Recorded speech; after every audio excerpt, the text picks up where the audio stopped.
Hey everybody. So at this point you should have, watched the course intro video, completed your syllabus quiz. You should be all set up for your Connect and be very familiar with McGraw-Hill Connect and all that kind of stuff.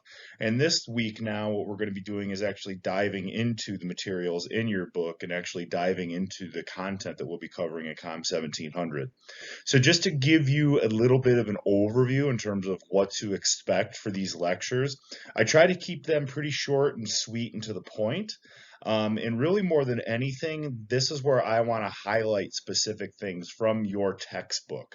So with that said, these lectures aren't really adding supplemental content. We're not covering new material or new ideas or anything. So if you're really a comfortable reader and you're really good at reading and taking notes, and that's your way of learning, sticking to the textbook for the most part, you're going to be fine. However, I know for me, it was easier for me to understand concepts and learn things if somebody kind of talks me through them at times. And that's really the intent of what these lectures are for, okay? So yeah, with each chapter that we have to read, I'm going to provide you just kind of a short little overview lecture about the chapter and really highlight and go kind of detailed into certain aspects of that chapter. So what are we going to cover in this lecture? Just to get the ball rolling in your first, again, really assigned reading, assigned chapter, really first introduction to communication content. We're just going to talk about some basics, right? Why do we communicate? Why do humans do this? Why do we need this? What functions does this serve for us? Just overall, how do we use communication in different ways in our life, right? The nature of communication, we'll go over some specific characteristics and definitions associated with communication. We'll talk about how we communicate interpersonally and what that means for our relationships and how relationships relate to our well-being. And then finally, we'll focus a little bit on what communication competence is, which is really kind of our overarching goal in this course, right? Increasing our communication competence in a variety of different contexts. So why do we communicate? First off, we have physical needs as humans, right? We have these innate biological, anatomical sort of things that we physically need, right? And when we think about things like our mental health and our physical health, this is what we're referring to when we talk about physical needs. So communication, we know in a lot of ways is how we reach out and, provide one another social support, or if we actually need health related things to be done with us, when we have conversations with our doctors about our physical well being and our physical health.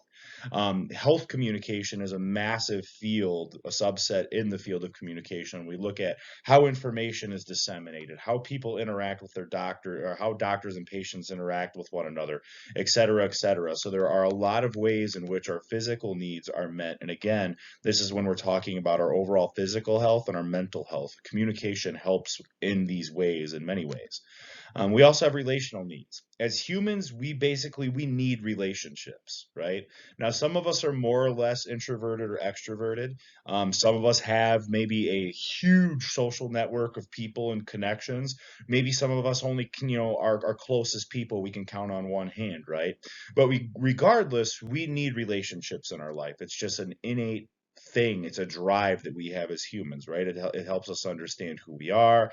We like engaging with relationships, right? So, and we really again use communication to establish these relationships, maintain this relationships, manage these relationships when we experience conflict. And if you really think about it, can relationships exist without communication? All the things that we do in all of our, yeah, all of the things that we do in our relationships really couldn't be accomplished without communication.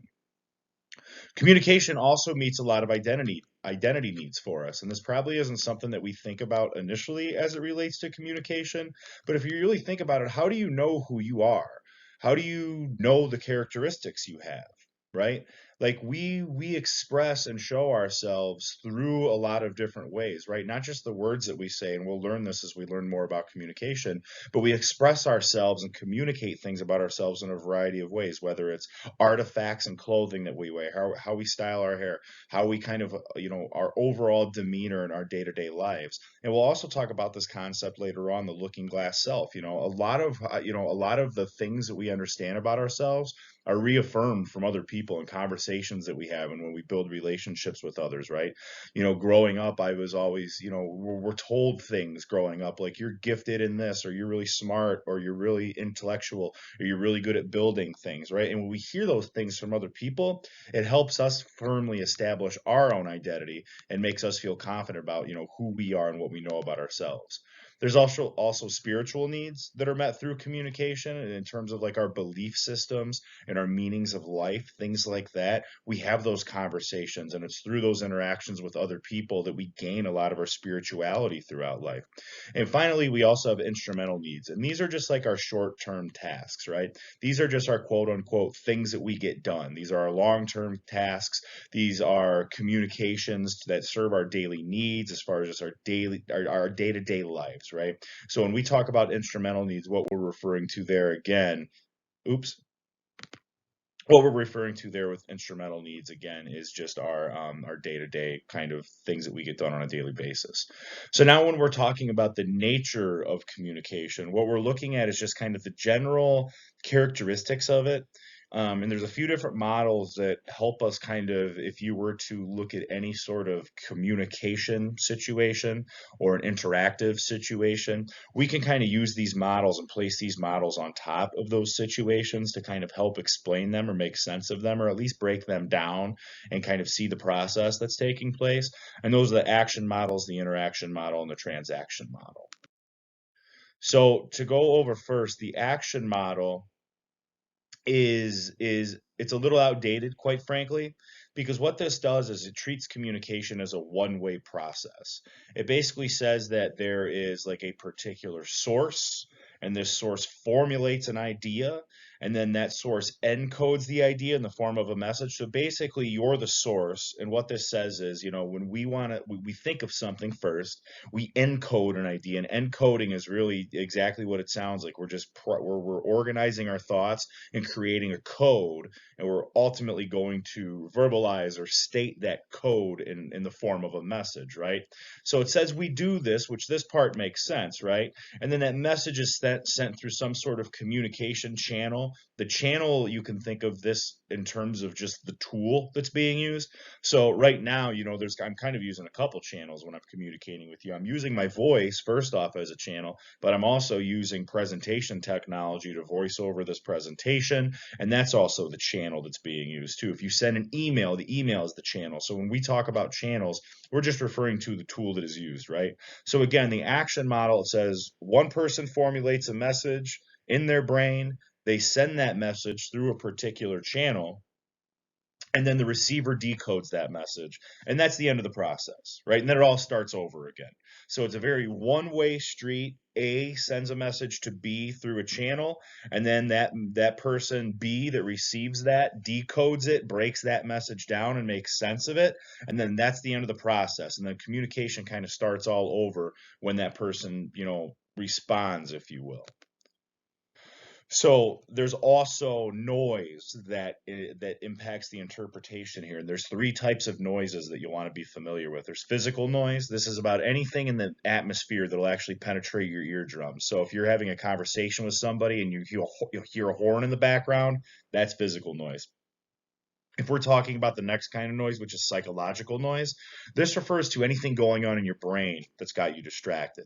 If you're stressed out about something, if you are preoccupied with alternative thoughts, anything like that going on, that's considered a psychological noise. And then finally, a physiological noise is anything that your body is doing to distract you from your ability to interpret and listen.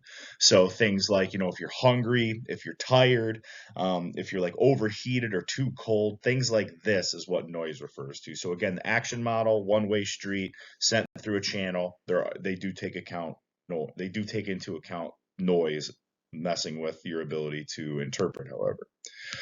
The next model is the interaction model, and this treats communication a little bit more like a two-way street, right? So instead of this just kind of starting all over A to B, they really look at feedback. So instead of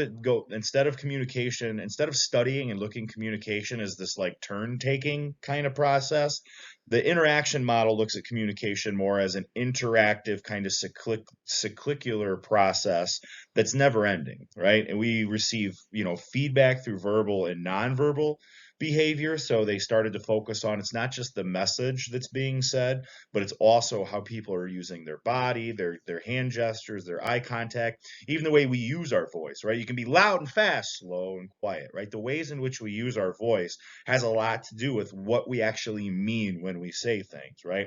And then also they take context into account, which means there's always an environmental aspect. There's a particular space that you're limited to when you're having inter conversations, or there's a particular type of an environmental kind of limitation or boundary of some sort.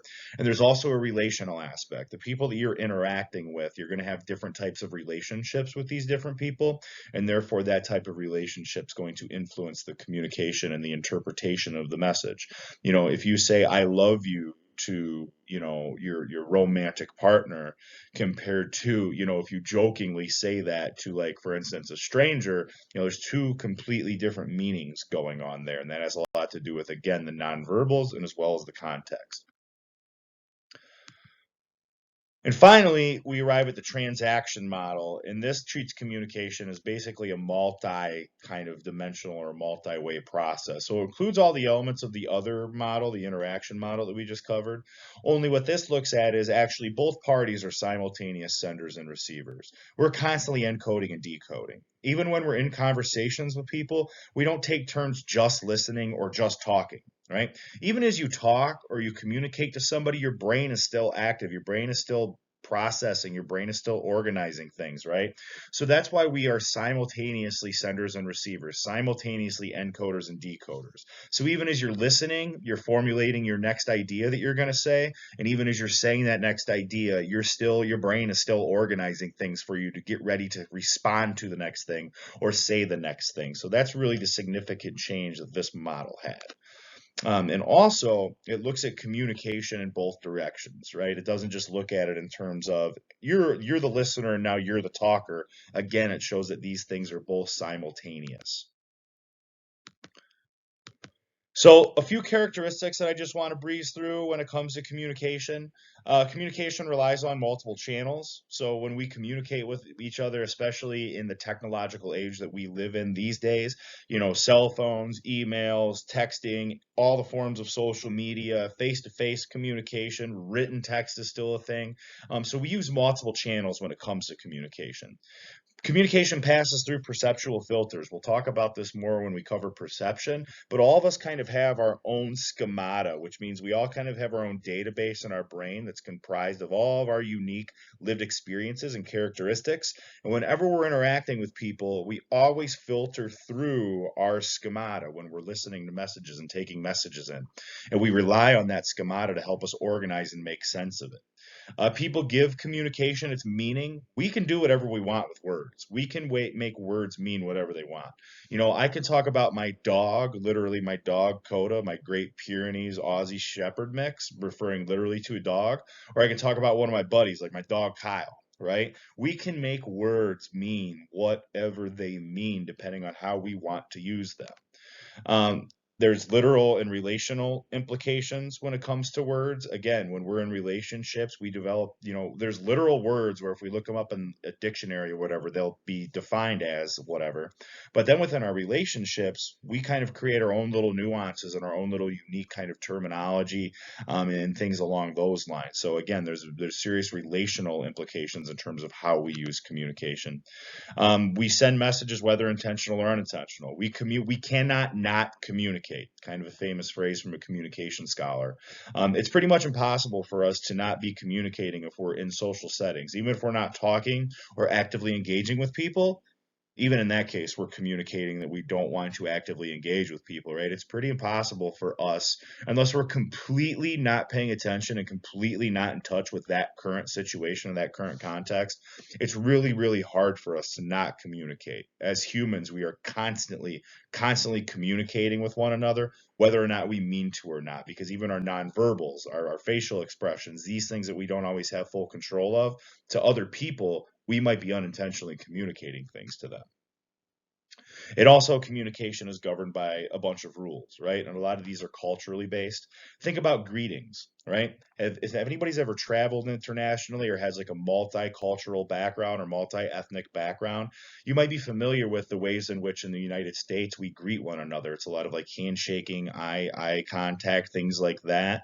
Whereas in other countries that are a little bit more collectivist, maybe you don't make any physical contact at all, and maybe you bow. Or if anybody's been to somewhere like Spain, a lot of kisses on the cheeks is greeting each other. So there's different rules about how we communicate and how we're allowed to, and these are often culturally bound, right? A few more things, a few myths about communication. Everybody thinks they're good at communication. Everybody can actually improve their communication. None of us is a communication expert, and hopefully this course will help you develop a little bit more communication expertise. Communication doesn't solve everything. I know that in a lot of kind of, especially when it comes to like relationships, like if you just communicate more and open up more, that's not always true. And we'll kind of cover some of that stuff this semester. Communication can break down. We can have issues with communication where we can have serious problems that lead to serious consequences. If you look at some of the biggest, tragedies over the course of history, communication failures were kind of at the core of it, right? Another myth, communication is inherently good. Not true. Communication can be used, as we know, for very, very negative reasons. If we look at like different types of political campaigns, or if we look at like organizational campaigns, if we think about things like advertisements for bad products like cigarettes back in the day, or even like if you go to like, a used car salesperson, and feel like you're just kind of getting, tricked or fooled or manipulated a little bit. We know that communication can be used in negative ways as well. And also, more communication is always the answer. That's not always good. We don't always need more communication in the variety of areas of our life. More communication doesn't always mean better outcomes or better things. So when we talk about communicating interpersonally, which is what this class will focus on more than anything, we're looking at those most meaningful relationships in our life, right? So we're not talking about public speaking where you have to talk to an audience of strangers. We're not talking about working in small groups where we're doing teamwork and things like that. Some of the concepts and theories that we cover will be relevant to those arenas. But again, what we're going to be focusing on, and when we're talking about interpersonal communication, we're talking about the communication that occurs between two people within the context of their relationship, and that as it evolves, helps them negotiate and define their relationship. We're talking about our relationships in this course. We're talking about our friends. We're talking about our family members. We're talking about our work colleagues. We're talking about the communication within those relationships that is most important to your life. And so a lot of this course is going to be focused on those relationships and how we can improve those relationships through communication.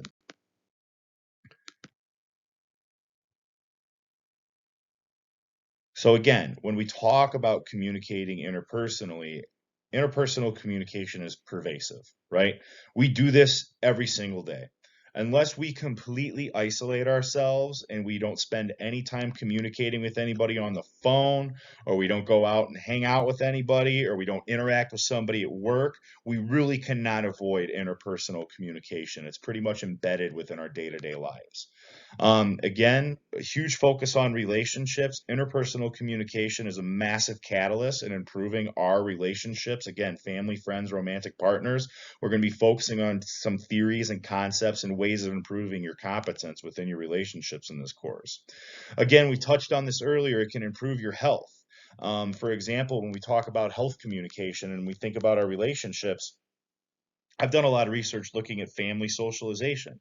So, for example, if we don't have conversations in our families about our health and healthy habits, or if we're reluctant to, build a strong relationship with our doctors and communicate about health related things, there's serious consequences about that. So, again, ultimately, if we can improve our interpersonal communication, there are direct outcomes related to improving our health.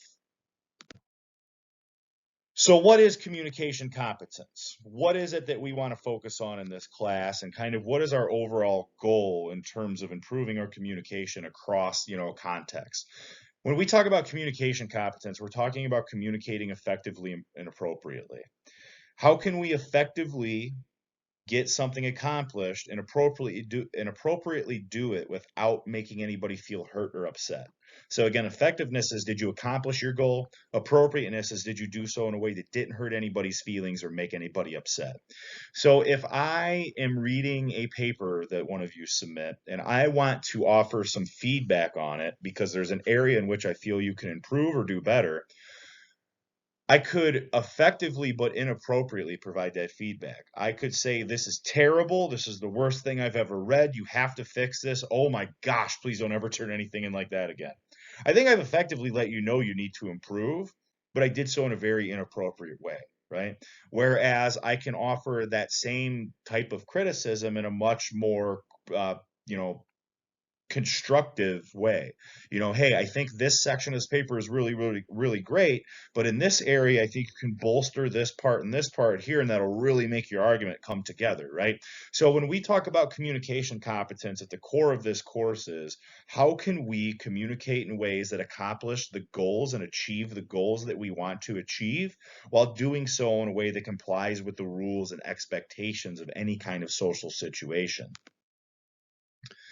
So how can we do this?